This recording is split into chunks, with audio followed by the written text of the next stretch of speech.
ओम शांति। एक बार की बात है कि एक गुरु और शिष्य कहीं जा रहे थे, तो रास्ते में चलते चलते उनकी मुलाकात एक ऐसे व्यक्ति से होती है जिसकी भावना गुरु के लिए अच्छी नहीं थी। उस गुरु से बहुत नफरत करता था। तो जैसे ही उसको वो दिखते हैं तो वो वहीं अपने मन की सारी जो खटास थी, जो क्रोध था, वो निकालना शुरू कर देता है। वो गुरु को बहुत कुछ भला बुरा कहता है, बहुत गालियां देता है। तो उनके साथ जो शिष्य था वो थोड़ा विचलित होने लगता है कि गुरुदेव को ऐसा बोल रहे हैं। वो आगे बढ़ता है कि मैं उसको कुछ सबक सिखाऊं, लेकिन उसका गुरु उसको रोक लेता है कि नहीं, शांत रहो, कुछ मत बोलो। तो इस प्रकार फिर वो भला बुरा सुनाकर वो व्यक्ति आगे बढ़ जाता है और वो दोनों भी गुरु और शिष्य अपने मार्ग में आगे चले जाते हैं। शिष्य के मन में एक प्रश्न उठता है और वो गुरुदेव के सामने, अपने गुरुजी के सामने उसको रखता है कि गुरुजी, आपको उसने क्या कुछ नहीं कहा, इतना भला बुरा कहा, फिर भी आपने उसका कोई प्रत्युत्तर नहीं दिया, ना ही मुझे देने दिया। गुरुजी शांत रहे, उन्होंने कुछ नहीं कहा और वो चलते गए और अपने कुटिया में पहुंच गए। जैसे कुटिया के आंगन में पहुंचे तो उन्होंने शिष्य को कहा कि आप यहीं रुकिए, मैं थोड़ी देर में आता हूं। तो गुरुजी अंदर जाते हैं। थोड़ी देर के बाद वो कुछ बाहर लाते हैं और उसको शिष्य को भेंट करते हैं। ये लो, ये आपके लिए है, आप इसे स्वीकार करो, आप इसे धारण करो।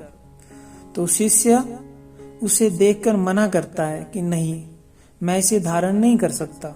तो गुरुजी कहते हैं कि नहीं, आपको ये धारण करना पड़ेगा, लेना पड़ेगा। शिष्य उसको धारण करने के लिए तैयार नहीं होता है। गुरुजी के बहुत बार फोर्स करने पर शिष्य उसको धारण करने के लिए, लेने के लिए कतई भी राजी नहीं होता है और वो कहता कि गुरुजी आप क्या कर रहे हो। तो गुरुजी के हाथों में एक ऐसे मैले कुचैले वस्त्र थे जिनको वो शिष्य को दे रहे थे कि आप ये पहनो, लेकिन वो इतने गंदे थे, उनसे ऐसी स्मेल आ रही थी और इतने गंदे थे। उसको देखकर शिष्य के मन में उठता है कि ये गुरुजी क्या कर रहे हैं, मैं इसको कैसे धारण कर सकता हूँ। इस बात पर गुरुजी ने शिष्य को बहुत सुंदर सीख दी कि जब वो व्यक्ति मुझे गालियां दे रहा था, भला बुरा कह रहा था, तो मैंने भी उसे कतई भी स्वीकार नहीं किया, क्योंकि ऐसी गंदी चीजें अगर कोई मन में स्वीकार करता है तो उसका मन भी वैसे ही मैला हो जाता है, गंदा हो जाता है। तो इसलिए मैंने उसे स्वीकार नहीं किया। और इसी प्रकार आपको भी जीवन में कुछ भी ऐसा स्वीकार नहीं करना है, कुछ भी ऐसा मैली बात, नेगेटिव बात मन में स्वीकार नहीं करनी है। तो इससे आपका जीवन शांत रहेगा, खुशनुमा रहेगा। और अगर आपने उसको धारण किया तो आपका जीवन भी मैला हो जाएगा, अशांत हो जाएगा, इम्प्योर हो जाएगा। आज बाबा ने मुरली में कहा कि मन की पवित्रता ही फाउंडेशन है संपूर्ण सुख शांति के जीवन की। मन की पवित्रता ही मुख्य फाउंडेशन है जीवन में संपूर्ण सुख शांति पाने का आधार है। इसको हम सभी नोट करें। अगर हम इस ज्ञान में कई वर्षों से चल रहे हैं लेकिन जीवन में खुशी नहीं है, शांति नहीं है, सुख नहीं है, तो हमने भले ही बाह्य रूप से पवित्रता को अपनाया है, लेकिन मन में पवित्रता का बीज अभी बोना बाकी है। ये बहुत गुह्य बात है जिस तरफ हम सभी को ध्यान देना है कि हमारा मन पवित्र रहे और पवित्रता की सीढ़ियों पर ऊपर चढ़ता जाए, क्योंकि पवित्रता वो शक्ति है जो संपूर्ण जीवन को बदल देती है। हम सभी पुरुषार्थी हैं। हमारे आगे हमारे पुराने संस्कार अपना खेल दिखाएंगे, लेकिन हमें उन सब में विजयी बनना है। और विजयी का साधन है ज्ञान। जो परमात्मा का ज्ञान है उसे अपने बुद्धि में रखना, उसका चिंतन करना, उसको जीवन में ढालना। तो बाबा ने आज बहुत सुंदर बात कही। और इसके साथ जो मन की पवित्रता के साथ जो सबसे बड़ी बात बाबा ने कही कि किसी की भी खामियों को, अवगुणों को नहीं देखो। अगर दिख भी जाते हैं तो चित्त पर नहीं रखो, क्योंकि दिखता तो है, कोई गलत कर रहा है तो आंखों से दिख रहा है, मन में वो जा रहा है, इनपुट जा रही है कि कुछ ऐसा हो रहा है, गलत हो रहा है, वो गलत कर रहा है, वो व्यक्ति ऐसा है। लेकिन ज्ञान के बल से उसे बदल दो, उसे चेंज कर दो, उसको चित्त पर धारण नहीं करो। क्योंकि चित्त पर धारण करेंगे तो जो भी वो नेगेटिव बात है, अवगुण है, वो हमारे मन पर एक दाग बो देगा। और ये दाग क्या करता है? हमारी पवित्रता को नष्ट करता है। पवित्रता को नष्ट करने के साथ जो मायावी संस्कार हैं, जिनमें आत्मा 63 जन्मों तक रही, वो इमर्ज हो जाते हैं। तो इसलिए हमें ऐसा मन पर कोई भी दाग नहीं रखना है। बाबा ने कहा, बच्चे याद करो, 2 युगों तक तुम देव आत्मा थे। तुमने कभी भी किसी के अवगुण को नहीं देखा, चित्त पर नहीं रखा, ना किसी के अवगुण का वर्णन किया। वहां किसी के अंदर अवगुण नहीं होते थे, ना ही हमारी दृष्टि ऐसी होती थी कि हम दूसरों में कमजोरियां देखें, कमियां देखें। सबके लिए हमारी भावना श्रेष्ठ होती थी, प्योर होती थी। तो इसलिए बाबा ने कहा कि उस जीवन को याद करो। वो कोई एक जन्म आपने नहीं जिया है, पूरे 2 युग तक, 21 जन्मों तक, इतना बड़ा समय हमने उन संस्कारों के साथ जिए हैं और वो हमारे ही संस्कार हैं। उसी तरह के संस्कार हमें जीवन में लाने हैं। बाबा ने कहा, बच्चे आपस में प्यार से रहो, रूहानी प्यार से रहो, रूहानी स्नेह से रहो और सबके साथ मीठा रहो। तो ये रूहानी स्नेह हमारे अंदर कब आएगा? जब हम दूसरों की विशेषताएं देखेंगे, खामियों को नहीं देखेंगे। खामियों को देखेंगे तो क्या होगा? तब क्वेश्चन उठते हैं, क्रोध आता है, वैर, ईर्ष्या, बहुत सारी चीजें मन में उठती हैं। जब हम गुण देखेंगे तो क्या होता है? प्रेम जागृत होता है। तो इसलिए हमने सबके साथ रूहानी प्रेम से रहना है। हमने कल भी इस बात पर चिंतन किया कि जब हम आत्मा बनकर किसी को भी आत्मिक रूप में देखते हैं तो हमारे संकल्प स्वयं के लिए भी और उनके लिए भी, सबके लिए पवित्र हो जाते हैं। एक रिसर्च हुआ था कि आप आत्मिक दृष्टि में अगर आप टिक जाते हैं तो आप कभी भी नेगेटिव संकल्प नहीं कर सकते। ये भी एक रिसर्च हुआ था कि जैसे हम देह भान से मुक्त आत्मिक स्थिति में टिकते हैं तो आप देखेंगे आपके सारे नेगेटिव संकल्प समाप्त हो गए। चाहे कितना भी कुछ भी आपके जीवन में 1 मिनट पहले भी हुआ, वो सारी नेगेटिविटी समाप्त हो जाती है। तो आपने आत्मिक स्थिति में ये अनुभव करना कि नेगेटिव संकल्प चलते हैं कि नहीं है, ये सब आप खुद अनुभव करें। तो ये पहला लेसन इतना शक्तिशाली है, फाउंडेशन है पवित्रता का। किसी की खामियां नहीं देखनी है, किसी की गलानी नहीं करनी है। अगर हमारे साथ कोई किसी की गलानी करता है तो बाबा ने कहा कि उसको नहीं सुनो, सुनते हुए भी अवॉइड करो, क्योंकि वो खामियां अगर आपको किसी की सुना रहा है, गलानी कर रहा है, तो वो सूक्ष्म पाप है, क्योंकि उसका वर्णन कर रहा है। क्योंकि हर संकल्प कैसे सूक्ष्म पाप है, हम इसको और गुह्यता से समझेंगे। हर संकल्प में एनर्जी है और ब्राह्मणों के तो संकल्पों में सबसे ज्यादा शक्ति है। अगर इस संकल्प को हम किसी के लिए भी नेगेटिव करेंगे, किसी के लिए भी व्यर्थ चलाएंगे, तो उस एनर्जी का तुरंत प्रभाव उस आत्मा पर होता है। इसलिए ये सूक्ष्म पाप में जमा हो जाता है। इसलिए हमें किसी के अवगुण को ना चिंतन करना है, ना किसी के साथ वर्णन करना है। अगर कोई वर्णन कर रहा है तो बाबा कहते सुनते हुए भी ना सुनो, अनसुना कर दो। और हमने सबसे बड़ी चीज जो जीवन में धारण करनी है मन की पवित्रता के लिए, वो है गुणग्राही बनना। सबके अंदर विशेषता देखो, सबके अंदर कुछ ना कुछ विशेषता है, तभी ये संसार बैलेंस है। हर किसी के अंदर अलग अलग विशेषता है और उन्हीं विशेषताओं के आधार पर ये संसार चलता है।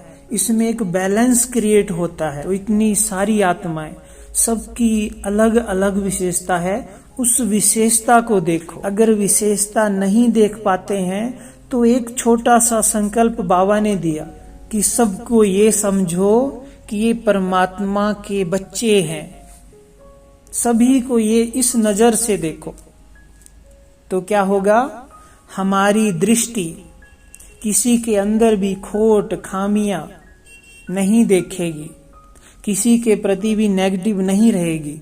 बस ये संकल्प कर दो कि जो भी मेरे आसपास हैं, घर में हैं, या जिनके साथ हमारे संस्कारों की टक्कर है, मन का टकराव है, तो उनके साथ ये गुण ग्राहकता की दृष्टि रखना थोड़ा सा डिफिकल्ट होता है। तो इसके लिए बाबा ने एक सुंदर संकल्प दिया कि ये समझो कि ये भी बाबा का बच्चा है। तो तुरंत हर नेगेटिविटी मन से वास हो जाएगी। और जब हमारे अंदर मन की पवित्रता का जितना जितना बीज बढ़ता जाएगा, शक्ति बढ़ती जाएगी, उतना ही हमारे अंदर और भी गुण आने लगेंगे।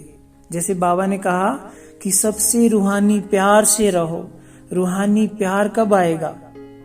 जब हमारी दृष्टि सबके लिए विशेषता वाली होगी, जब हम विशेषता देखने का चश्मा पहन लेंगे। तो क्या होगा, ऑटोमेटिकली क्या होगा, मन प्योर हो जाएगा। मन में कोई भी किसी भी अवगुण का दाग नहीं रहेगा। सोचो, अगर मैं इसी क्षण ये संकल्प लेता हूं या लेती हूं कि मैंने सबके अंदर विशेषता देखनी है, गुण देखना है, और किसी के प्रति भी मेरे मन में कोई भी नेगेटिविटी, अवगुण का भाव नहीं रहता है, तो आप देखो वो मन कितना शांत हो जाएगा, सुख की अवस्था का अनुभव करेगा। आपने ये अनुभव करना, तो ऑटोमेटिकली क्या होगा, जब मन में किसी भी अवगुण का दाग नहीं रहेगा, तो ऑटोमेटिकली क्या होगा, अंदर जो आत्मिक गुण है, रूहानी प्रेम, मीठे बोल, वो ऑटोमेटिकली बाहर निकलेंगे। वो गुण हमसे छलकेंगे, बाहर निकलेंगे। और दूसरी बात, जो मुख्य बात है, हमने किसी के अवगुण खामियां इसलिए नहीं देखनी है क्योंकि ये ब्रह्मांड का नियम है कि जो हम देखते हैं वही हमारे अंदर भरने लगता है। जैसे आप अगर गर्म पानी में हाथ डालेंगे तो हाथ भी गर्म होने लगेगा।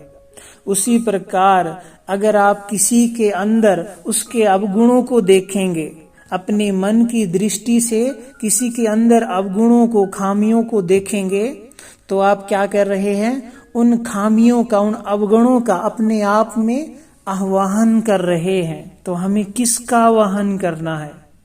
पवित्रता का, सुख का, शांति का, गुणों का, ना कि कमियों का, कमजोरियों का, कि ये बहुत क्रोधी है, ये ऐसा है, ये झूठ बोलता है। तो क्या है, वो सब हम क्या करेंगे, अपने अंदर वो अवगुण भरते जाएंगे। अगर मानसिक रोग इस समय पर सबसे ज्यादा बढ़ रहे हैं तो इसका एक ही कारण है अपवित्रता, मन की अपवित्रता, किसी को ज्ञान ही नहीं है, सब एक दूसरे से कूड़ा अपने अंदर भर रहे हैं। और जब वो कूड़ेदान, जब मन उन बुराइयों से भर जाता है देख देख कर, तो क्या होता है, अंदर दर्द होने लगता है, डिस्टरबेंस होने लगता है, आत्मा के गुण नष्ट हो जाते हैं। तो आपने देखा होगा जैसे कोई बड़ा क्रोधी होता है, किसी में क्या होता है, पेशेंस नहीं होती। तो ये क्यों है, क्योंकि मन में अंदर कुछ ना कुछ सूक्ष्मता में कुछ भरा हुआ है सबके लिए। तो उसको हमें साफ करना है। जब तक साफ नहीं करेंगे देवता नहीं बनेंगे। तो बाबा ने कहा है कि संकल्प कर दो कि मैं परम पवित्र आत्मा हूं, अति शुद्ध हूं, निर्मल हूं, मेरे अंदर सिर्फ है तो पवित्रता ही पवित्रता, अपवित्रता का कोई दाग नहीं। तो अगर आप इस दृष्टि से भी खुद को देखेंगे तो आपको आनंद आएगा और शक्ति मिलेगी परमात्मा ज्ञान को आचरण में लाने की, क्योंकि ये हमारा सबसे बड़ा स्वमान है। मैं परम पवित्र आत्मा हूं, बेदाग हीरा हूं। तो पवित्रता का और आत्मा का चारों ओर फैलने लगेगा और हमारी शक्तियां बढ़ने लगेंगी, हमारे अंदर शक्ति आएगी पवित्रता को आचरण में लाने की, मन में पवित्रता भरने की। तो ये बात हम सभी को, जितना जल्दी हम जीवन को सुख शांति में खुशियों से भरना चाहते हैं, उतना जल्दी ही इस बात को हम नोट कर लें कि हमें किसी के भी अवगुणों को चित्त पर नहीं धारना है, नहीं रखना है। अगर रखना है तो गुणों को, अगर कोई गुण भी नहीं दिखता है तो बस यही संकल्प कर दो, ये बाबा का बच्चा है, ये शिव बाबा की संतान है, ये परमात्मा का बच्चा है। तो इससे भी हमारे अंदर अपवित्रता या अवगुणों का कोई भी लेस हमारे अंदर प्रवेश नहीं करेगा। और सबसे एक और महीन बात कि जिस विशेषता की दृष्टि से हम दूसरों को देखते हैं, ये भगवान के महावाक्य हैं, जिस विशेषता की दृष्टि से हम दूसरों को देखते हैं, हम उसको वरदान देते हैं सूक्ष्म में, उसको बल देते हैं उस विशेषता में आगे बढ़ने के लिए। इसलिए बड़ा सुंदर अभ्यास बाबा कराते हैं कि बच्चे, अगर आपके परिवार में कोई बहुत अशांत है, बहुत दुखी है, तो क्या सोचो, ये आत्मा बहुत सुखी है, ये आत्मा बहुत शांत है। तो हम उसको शक्ति दे रहे हैं, हम उस गुण को अपने संकल्पों की शक्ति के द्वारा उसमें भर रहे हैं। एक बहुत सुंदर अनुभव था, किसी माता का था कि उनका जो युगल था वो बहुत क्रोध करता था, इतना क्रोध कि जैसे 7वें आसमान पर पहुंच गया। कुछ पसंद नहीं आया तो थाली फेंक दी। ऐसे ऐसे ना जाने सारे घर वाले उससे तंग थे। किसी बड़े भाई से उनका मिलना हुआ तो उनको कहा गया कि आप पूरा परिवार अब ये सोचो कि ये आत्मा बहुत शांत है, और जब कभी भी आपको मौका मिले सबके सामने इसके गुणों का वर्णन कर दो कि ये मेरा हस्बैंड या मेरे पापा बहुत अच्छे हैं, बहुत शांत हैं। तो ऐसे ऐसे समय बीतता गया, सबने दृढ़ता से ये संकल्प कर लिया, और 3-4 महीने के बाद सच में वो भाई कम से कम 60% तक बदल गया। पूरा घर उनके शांत होने से बहुत सुंदर हो गया। आपसी रिश्ते, परिवार का माहौल बहुत बदल गया। लेकिन दृढ़ता हमें रखनी है। अगर हमने किसी के अंदर कोई भी गुण भरना है तो हमारे संकल्प जो हमने सोच लिया, फिर उसका आचरण कैसा भी हो, हमें उससे हिलना नहीं है। तो 3 फायदे किसी के गुणों को, अगर हम गुणों को देखते हैं, विशेषताओं को देखते हैं, तो 3 फायदे जो अभी हमने गिनाए कि हम उसको पहला क्या देंगे, बल देंगे उस गुण में वृद्धि के लिए, आगे बढ़ने के लिए। वो एक तरह का क्या है, हमारी ओर से वरदान है। अगर आप ये शुभ भावना रखते हैं कि आत्मा बहुत शांत है, तो उसके अंदर शांति बढ़ने लगेगी। दूसरा क्या है कि जब हम किसी के गुणों को देखते हैं तो अपने अंदर भी उस गुण का आह्वान करते हैं, क्योंकि जो मन देखता है उसकी एनर्जी हमारे अंदर समाने लगती है।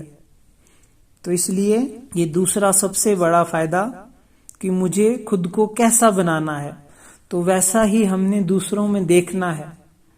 अगर क्रोधी बनाना है, कुछ और बनाना है, जो भी अवगुण है, तो वो देखें। अगर शांत बनाना है, सुखी बनाना है, पवित्र बनाना है, गुणवान बनाना है, तो गुण देखें। चॉइस हमारी है। बाबा ने हमें बहुत महीनता से इसका ज्ञान दे दिया कि बच्चे, सबके लिए गुण ग्राहकता की दृष्टि, विशेषताओं का चश्मा पहनो। तो ये बात हम सभी आज पक्का कर लें कि मेरे परिवार में जो भी आत्माएं हैं बहुत अच्छी हैं, मेरे साथ सबका संबंध बहुत अच्छा है, सभी आत्माएं बहुत शांत हैं, सबके अंदर कोई ना कोई गुण देखते रहो। आप ऑफिस में जाते हैं, सभी बहुत अच्छे हैं, शुभ भावना दो, सबका कल्याण हो। ये भाई कितना अच्छा है जो आपके सामने होगा, मन ही मन उसको इमर्ज करो, कितना अच्छा है, कितना शांत है, उसके अंदर कोई गुण है। क्योंकि एक ना एक गुण तो सबके अंदर होता है। कोई बहुत एक्टिव होता है, कोई बहुत डिसिप्लिन होता है, कोई पंचुअल होता है, कोई हर बात में शांत रहता है, कोई बहुत मीठा होता है। तो सबके अंदर कोई ना कोई विशेषता है। उस विशेषता को हमें देखना है।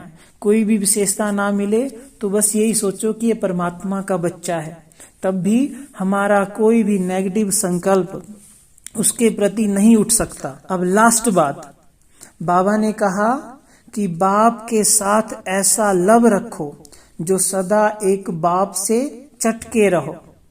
देखो ये कितना प्यार बाबा हमें दे रहा है, कितना प्यार अपना दिखा रहा है कि बाबा आपसे कितना प्रेम करता है। तो एक बाप की महिमा करो, एक बाप को याद करो, एक बाप के प्यार में लवलीन रहो।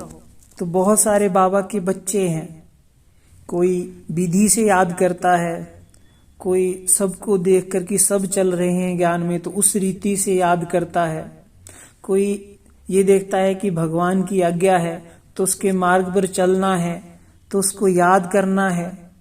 लेकिन कोई पूरे प्रेम से और समर्पणता से उसे याद करता है। भक्ति मार्ग में हमने देखा जिन जिन आत्माओं ने परमात्मा से दिल से स्नेह जोड़ा, उनसे प्रेम किया, उनके आगे अपना सब कुछ समर्पण कर दिया, उनको प्राप्ति भी वैसी हुई।